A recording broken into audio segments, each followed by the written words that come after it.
Hello everyone. आज के इस वीडियो में हम हर्विट्ज़ थ्योरम के बारे में डिस्कस करेंगे एंड विल ट्राई कि जितना ज़्यादा सिंपल लैंग्वेज में आपको मैं इसे समझा सकूं उतना मैं ट्राई करूंगी। तो थ्योरम की स्टेटमेंट पहले समझ लेते हैं, फिर मैं समराइज़ करके आपको पूरी डेफिनेशन बताऊंगी इसकी। हमारे पास कुछ फंक्शंस हैं, सपोज़ करो f1, f2, इसी तरीके से fn।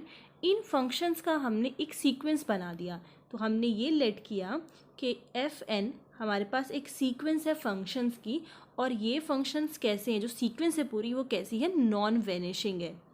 नॉन वैनिशिंग का क्या मतलब है कि ये नॉट इक्वल्स टू ज़ीरो है। ठीक है, वैनिशिंग अगर लिखा होता है तो इज इक्वल्स टू ज़ीरो मतलब होता है उसका। तो ये जो सीक्वेंस हमने ली फंक्शन की वो कैसी है, नॉन वैनिशिंग। और ये सारे फंक्शंस हमारे एनालिटिक फंक्शंस हैं, प्रॉपर वेल डिफाइंड फंक्शंस हैं ये हमारे।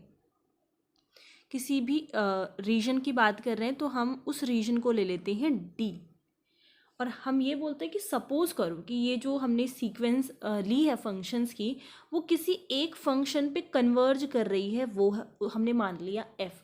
और ये कैसे कन्वर्ज कर रही है, इस पे यूनिफॉर्मली कन्वर्ज कर रही है, uniformly converge.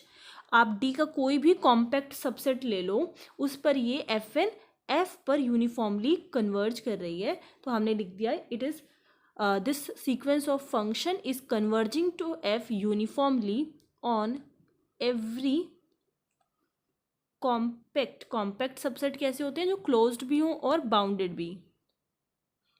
Compact subsets of D, ये स्टेटमेंट है।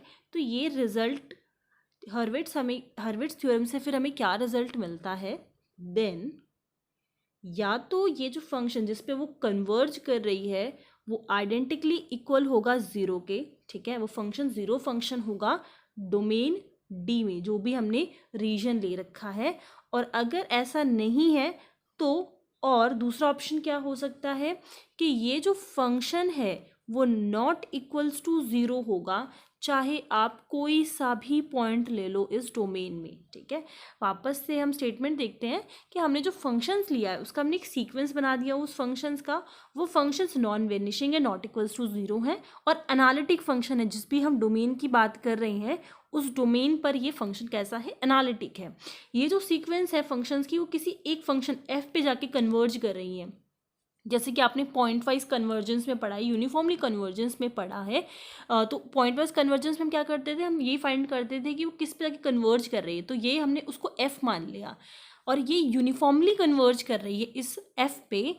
आप चाहे इस डी का कोई भी कॉम्पैक्ट सबसेट ले लो, हर एक कॉम्पैक्ट सबसेट पे ये फंक्शन एफ पे जाकर ही कन्वर्ज कर रहा है। देन ये थ्योरम कहती है कि अगर ऐसा होता है तो हमें इस एफ के बारे में क्या पता लगता है, या तो ये फंक्शन ज़ीरो फंक्शन हो जाएगा, मतलब इस पूरे डोमेन पे ये फंक्शन एफ जो है वो ज़ीरो के इक्वल हो जाएगा। आप कोई भी पॉइंट लो, हर एक पॉइंट पे वो ज़ीरो ही देगा। या फिर अगर ऐसा नहीं होता है तो इस एफ फंक्शन के बारे में हम क्या कह सकते हैं, अगर ऐसा नहीं है तो फंक्शन कहीं पर भी ज़ीरो नहीं देगा, या तो सब पर ही ज़ीरो देगा, या तो वो कहीं पर भी ज़ीरो नहीं देगा, चाहे आप इस डोमेन का कोई भी पॉइंट ले लीजिए। ठीक है, इसी का ही एक और थ्योरम है, मतलब सिमिलर थ्योरम, उसकी स्टेटमेंट भी हम देख लेते हैं। बट उससे पहले हम इसको एग्जाम्पल से समझ लेते हैं, तो आपको और अच्छे से क्लियर हो जाएगा। एग्जाम्पल, सपोज करो कि जो सीक्वेंस की बात कर रहा है एफ एन, वो हमने कंसिडर कर ली 1/n। 1/n यहाँ पे क्या है, एफ एन एक सीक्वेंस है, सीक्वेंस ऑफ फंक्शंस है। ठीक है, 1/n। अब हम ये फाइंड करते हैं कि कन्वर्ज, ये फंक्शन जो है वो कन्वर्ज किस पे कर रहा है। जैसे जैसे ये n की वैल्यू इन्फिनिटी के टूवर्ड्स टेंड करेगी, ये जो फंक्शन है वो किसके टूवर्ड्स टेंड करेगा, जीरो के टूवर्ड्स टेंड करेगा। ठीक है, as n tends to infinity it will tends to zero, और ये जिस पे भी टेंड कर रहा है उसी को हम मान लेते हैं अपना एफ एक्स। ठीक है, तो एफ एन किस पे यूनिफॉर्मली कन्वर्ज कर रहा है, एफ पर यूनिफॉर्मली कन्वर्ज कर रहा है। और ये एफ है क्या, ये एफ एक्स है ज़ीरो। तो यही इस थ्योरम ने बोला है, या तो वो ज़ीरो के इक्वल ही होगा। ठीक है, वो फंक्शन आइडेंटिकली इक्वल हो जाएगा ज़ीरो के। अगर आप ऑपरेटर की फॉर्म में लिखना चाह रहे हैं तो इस तरीके से लिखते हैं, अदरवाइज इस तरीके से लिखते हैं। तो आपने देखा कि ये जो एफ एन था, ठीक है, जो हमने 1/n लिया था, ये खुद जो सीक्वेंस है फंक्शन का वो कैसा है, नॉन वैनिशिंग, ये कहीं पर ये खुद ज़ीरो नहीं है, बट जिस पर ये कन्वर्ज कर रहा है यूनिफॉर्मली वो खुद ज़ीरो के इक्वल है। अगर ये केस नहीं होता तो फिर वो कहीं पर भी ज़ीरो नहीं होगा, या तो ज़ीरो होगा या तो वो ज़ीरो नहीं होगा। तो यहाँ पर एफ एक्स क्या है, आइडेंटिकली इक्वल है ज़ीरो के। अब सेकेंड एग्जाम्पल जैसे कि हमने ले लिया, ये हो गया sequence of function F N, और इसको हमने डिफाइन कर दिया जैसे एक्स स्क्वायर प्लस 1/n।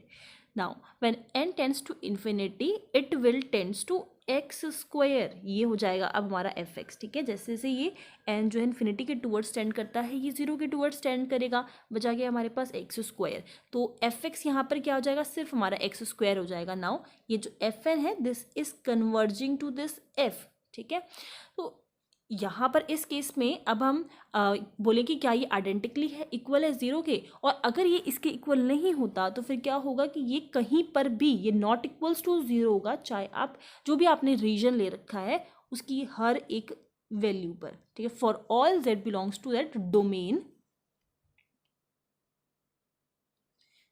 ये कैसा हो जाएगा, नॉट इक्वल्स टू ज़ीरो।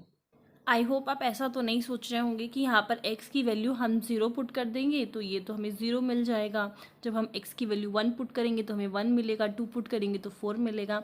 ध्यान रहे जो फंक्शन होता है उसका जो डोमेन है वो हमेशा नेचुरल नंबर होता है। तो हम स्टार्ट किससे करेंगे, 1 से स्टार्ट करेंगे। तो आपने इस एग्जाम्पल में देखा कि नॉट इक्वल्स टू 0 आ रहा है हमारा फंक्शन, कहीं पर भी किसी भी वैल्यू के लिए वो 0 नहीं रखेगा, और जो हमारा एफ एन था वो नॉन वैनिशिंग था। तो दोनों एग्जाम्पल्स के थ्रू हमने ये देखा या तो वो 0 ही होगा या तो वो नॉन ज़ीरो होगा। नाउ यही जो थ्योरम है उसका जो स्टेटमेंट है वो कुछ इस तरीके से भी हो सकता है, कॉरोलरी भी आप उसको मान सकते हो, कि हमारे पास एफ एन जो है वो सीक्वेंस है फंक्शंस का। तो यहाँ पर ये अब हम 1 1 मान लेते हैं कि 1 1 एन एनालिटिक फंक्शन है, एनालिटिक फंक्शन किसी भी डोमेन डी पर। देन वही सेम कंडीशन कि ये जो एफ एन है वो एफ को कन्वर्ज कर रहा है uniformly on every compact subset.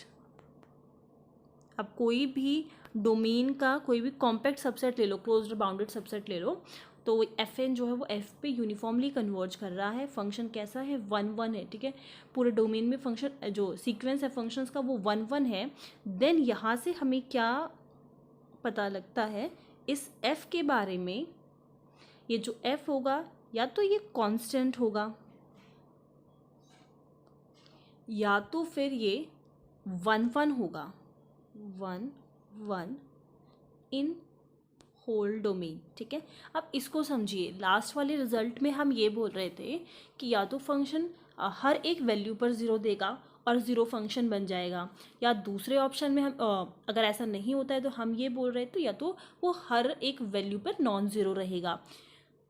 वही सेम मतलब अब 1 1 के लिए हम डिस्कस कर रहे हैं, या तो फंक्शन कांस्टेंट होगा, हर एक पॉइंट पर सेम इमेज देगा, या फिर जस्ट अपोजिट हर एक पॉइंट का वो डिफरेंट इमेज देगा। मतलब फंक्शन कैसा हो जाएगा, ये एफ भी 1 1 हो जाएगा। आई होप दोनों स्टेटमेंट क्लियर हो गई होगी। इस वाले में क्या हो रहा था, याद होगा आप, मैंने यहाँ पर नॉन वैनिशिंग लिखा था, तो रिजल्ट हमारा किससे रिलेटेड था, वैनिश होगा या नहीं होगा ये एफ। जब हमने यहाँ पर 1 1 लिख दिया तो अब जो हमें इस f के बारे में रिजल्ट मिल रहा है या तो वो कांस्टेंट हो जाएगा।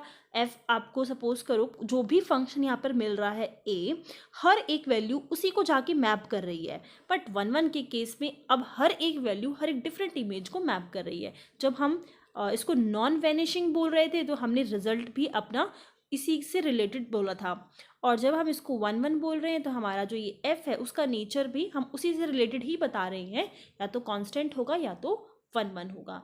आई होप आपको दोनों स्टेटमेंट अच्छे से क्लियर हो गई होगी, एंड डिस्क्रिप्शन में मैंने इसको क्लियरली लिखा हुआ है, इनकेस फिर भी आप चाहते हो, वैसे तो मैंने हर एक चीज़ रिपीट करती है बार बार, यही इसकी स्टेटमेंट है, बट फिर भी अगर आप चाहते हो कि मुझे प्रॉपर डेफिनेशन वे में कैसे लिखना है वो चाहिए तो डिस्क्रिप्शन में मैंने इसकी डेफिनेशन को लिख दिया है, आप वो देख सकते हो। And thank you for listening.